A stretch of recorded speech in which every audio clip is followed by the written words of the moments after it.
Hello everyone, इस video में दो मुद्दों पर बात करेंगे। सबसे पहले एज लिमिट के बारे में कि जो 7वें फेज़ की अपकमिंग वैकेंसी है उसमें एज लिमिट क्या होगी, और दूसरा अपना मुद्दा कि जिस तरह से अभी एक सेक्शन है एसटीईटी के क्वालिफाइड कैंडिडेट्स का, वो ये मांग कर रहे हैं कि बहाली एसटीईटी मार्क्स पे होनी चाहिए, और कई लोगों का ऐसा भी कहना है कि वेटेज दे दिया जाए, कुछ एसटीईटी जिनका मार्क्स बेहतर है उनको कुछ वेटेज दे दिया जाए। तो क्या ये वेटेज से मामला सुलझ जाएगा? क्या ये वेटेज से जो इनका एसटीईटी मार्क्स बहुत अच्छा है उनकी बहाली की कोई एश्योरेंस है कि गारंटी है कि उनकी बहाली हो जाएगी अगर वेटेज मिल जाए तो? खास करके जो पुराना वेटेज का सिस्टम था बिहार में शिक्षक बहाली का, उसको एक बार चेक करेंगे कि अगर गवर्नमेंट उसको रीस्टोर कर दे तो क्या असर होने वाला है। सबसे पहले एज लिमिट की बात करते हैं। एज लिमिट मौजूदा टाइम पे 37 साल है। वो आप लोगों को पता है कि बिहार में शिक्षक बहाली के लिए 37 साल जनरल के लिए फिक्स है। लेकिन 10 साल का रिलैक्सेशन मिला था कोर्ट से एसटीईटी 2019 वालों को, 2012 वालों को नहीं, सिर्फ एसटीईटी 2019 वालों को 10 साल का रिलैक्सेशन है। इसमें वो सब्जेक्ट जहां पर बीएड मैंडेटरी नहीं है उनको 8 साल का ही रिलैक्सेशन है, क्योंकि वहां पर 2 साल का जो बीएड वाला कोर्स है उसको एलिमिनेट किया गया। तो कंप्यूटर के लिए 8 साल, कंप्यूटर के लिए 8 साल, बाकी सब्जेक्ट्स के लिए 10 साल, यही हिसाब रहेगा 7वें फेज की बहाली में। और ये एज रिलैक्सेशन मिलेगा सिर्फ एसटीईटी 2019 के कैंडिडेट्स को, 2012 एसटीईटी के कैंडिडेट्स को नहीं मिलेगा। अगर हो सकता है कि एक फ्रैक्शन ऑफ कैंडिडेट हो एसटीईटी 2012 वाला भी, जिनका एज लिमिट अभी बच रहा होगा, वो लोग अप्लाई करेंगे, पर एज रिलैक्सेशन का फायदा उनको नहीं है। छठे फेज तक बहुत सारे एसटीईटी 2012 वाले ऑलरेडी एज की वजह से बाहर हो चुके हैं। अब गवर्नमेंट जब कभी भी 7वें फेज का नोटिफिकेशन निकालती है तो इस बात को क्लियरली वहां पर क्लैरिफाई करे कि एसटीईटी 2012 वालों को एज रिलैक्सेशन नहीं है, सिर्फ 2019 वालों को एज रिलैक्सेशन का फायदा मिलेगा। अब जो एज रिलैक्सेशन की बात है उसमें कुछ लोगों को डबल एज रिलैक्सेशन मिल सकता है। एक तो कैटेगरी का, ऊपर से जो कोर्ट का आदेश आया था उसका। तो जैसे कैटेगरी का, कई कैटेगरी में 3 है, कहीं पर 5 है। आप लोगों को पता होगा कि बीसी ईबीसी का अलग है, जो एससी एसटी है उसका अलग है।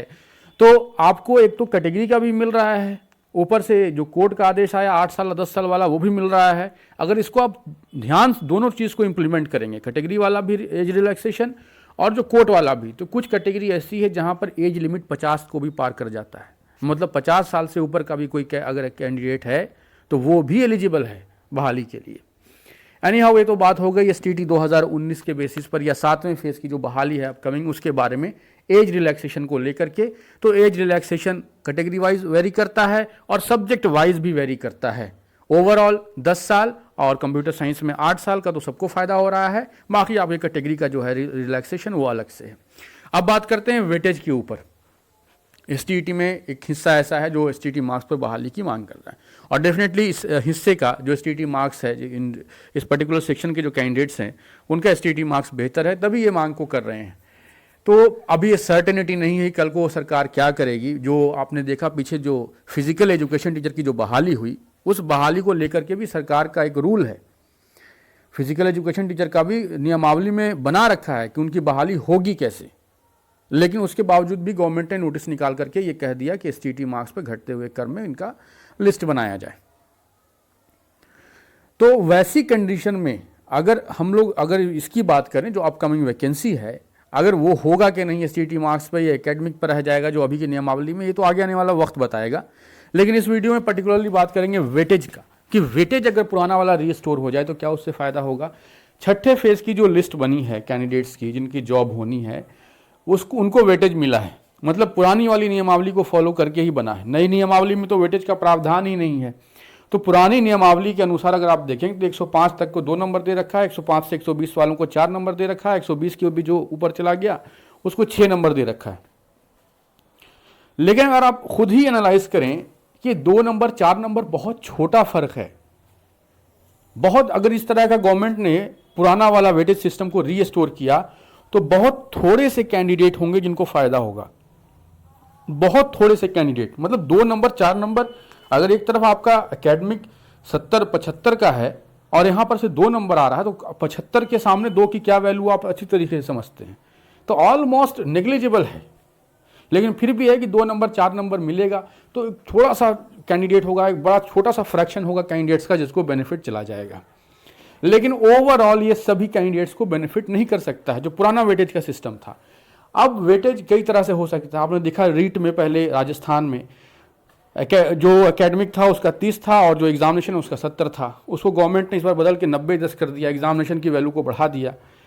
अगर बिहार सरकार में ही देखें तो बिहार सरकार में जो कई बहालियां होती हैं वो 50-50 पर भी होती हैं। जैसे हेल्थ सोसाइटी की जो वैकेंसी है वो 50-50 पर होती है। 50% आपका एकेडमिक स्कोर का वैल्यू और 50% आपने एग्जामिनेशन में जो नंबर लाया उसकी वैल्यू। अगर गवर्नमेंट उस सिस्टम को रिस्टोर करे, मतलब सॉरी रिस्टोर तो नहीं कहेंगे, ये तो इनिशिएट हुआ होगा क्योंकि पहले ऐसा नहीं था, तो गवर्नमेंट अगर 50-50 कर दे एकेडमिक को और एसटीईटी मार्क्स को, तो वैसे कंडीशन में कोई 60% वाला कैंडिडेट, 55-60% वाला कैंडिडेट भी उम्मीद लगा सकता है। गारंटी फिर भी नहीं होगी कि आपकी जॉब हो जाएगी, लेकिन उम्मीद लगा सकता है। खास करके जनरल और बीसी मेल कैटेगरी के जो लोग हैं उनकी मैं बात कर रहा हूं कि आप लोग उम्मीद लगा सकते हैं। लेकिन अगर 2 नंबर 4 नंबर मिलेगा तो फिर तो उम्मीद लगाना भी बेवकूफ़ी होगा। फिर तो जो बहुत थिन मार्जिन से बाहर हो रहे लोग होंगे बस उन्हीं को फ़ायदा होगा, बहुत नज़दीक से जो बाहर हो रहे होंगे बस उन्हीं को फ़ायदा है। लेकिन अगर 50-50 तक भी गया तो उम्मीद लगा सकते हैं, जिनका एकेडमिक अगर कमज़ोर भी है, 55-60 वाला भी है, फिर भी उम्मीद लगा सकते हैं।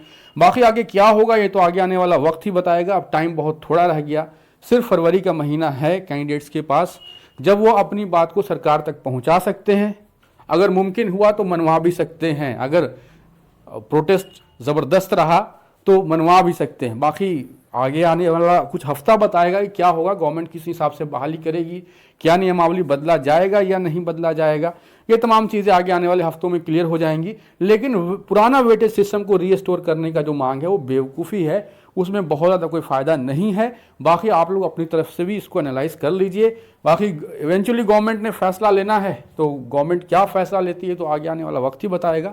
लेकिन गवर्नमेंट तक अपनी बात को कन्वे ज़रूर कीजिए कि बहाली का क्या हिसाब किताब होना चाहिए, किसका क्या ओपिनियन है। गवर्नमेंट भी हर एक पहलू को देखे, परखे और सही फैसला ले। बाकी उम्मीद है कि आगे आने वाले वक्त में, आगे आने वाले कुछ हफ्तों में गवर्नमेंट सीट बढ़ाएगी और ज़्यादा से ज़्यादा कैंडिडेट्स को एब्जॉर्ब करने की, जॉब देने की कोशिश करेगी। तो अभी के लिए इतना ही, थैंक यू। हेलो, इस वीडियो में 2 मुद्दों पर बात करेंगे। सबसे पहले एज लिमिट के बारे में कि जो 7वें फेज